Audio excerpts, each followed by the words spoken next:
চলো সবাই কি করছো বলো। আমি তো আজকের কোনো কিছুই তোমাদের সাথে মানে শেয়ার করতে পারিনি। আমার না ব্রেকফাস্ট না লাঞ্চ কোনো কিছুই শেয়ার করার টাইম পাইনি, কারণ সকাল থেকেই শরীরটা ঠিক ভালো লাগছিল না আজকে। তো আমি ব্রেকফাস্টে আজকে অল্প করে একটু মোমোজ বানিয়ে নিয়েছিলাম। তো মোমোজের রেসিপিটা কিন্তু তোমাদের দিইনি, আমি রেসিপিটা পরে তোমাদের দেবো, কারণ আমার এখনও ওটা সেভাবে এডিট করা হয়নি। তো এডিট করে তোমাদের নিশ্চয়ই দেবো। তা বলো তোমরা কে কে এই মোমোজ খেতে ভালোবাসো? আমার কিন্তু ভীষণ ভালো লাগে খেতে।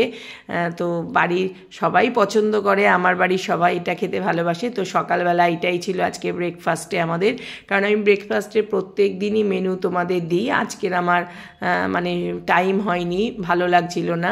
তো ব্রেকফাস্ট করে তারপরে সবাই মিলে ব্রেকফাস্ট করে নিলাম, করে তারপরে এবার রান্নাঘরে ঢুকতে হবে। রান্না করার তো একটুও আজকে ইচ্ছা ছিল না, ভাবছিলাম আমি রান্নাই করব না, কিন্তু ভাবলাম না, রান্না না করলে খাবো কি?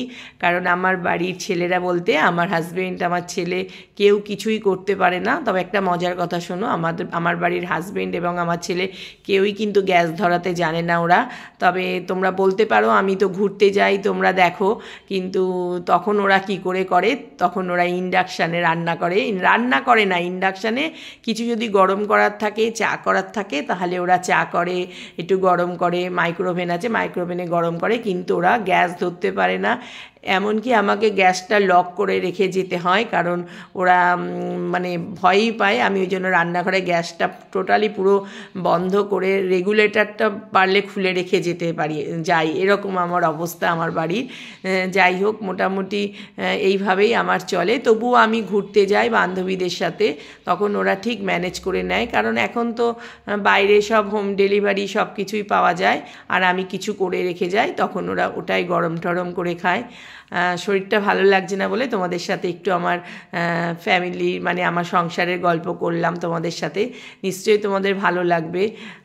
তো আজকে তাই ভাবলাম আজকে সেরকম কিছু রান্না করব না। তো দেখো বড় বড় করে পনির কেটে নিলাম, একটু পালং পনির করব, কারণ সারা শীতকালেই পালং পনিরটা আমার বাড়িতে হয়, কারণ আমার ছেলে আমার হাজব্যান্ড প্রত্যেকেই পালং পনিরটা খেতে ভালোবাসে, আমিও ভালোবাসি। তাই ভাবলাম আজকে লাঞ্চে রুটি খাবো না, কারণ ঠান্ডা ঠান্ডা লাগছে। তো ভাবলাম চলো আজকে রুটি খেয়ে নিই। তো আজকে আমরা লাঞ্চে রুটি খেলাম।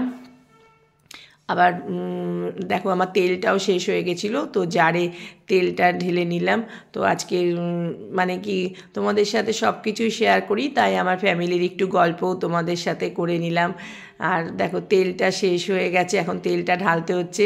আর প্রত্যেক দিন তো জানো আমাদের কিছু না কিছু একটা কন্টেন্ট বানাতেই হবে, একটা 2 ঘন্টা মানে 3 মিনিটের একটা ভিডিও দেওয়া চাই, সব কিছুই দেওয়া চাই, তাই এগুলোই তোমাদের সাথে শেয়ার করি। চলো ঠিক আছে, টাটা।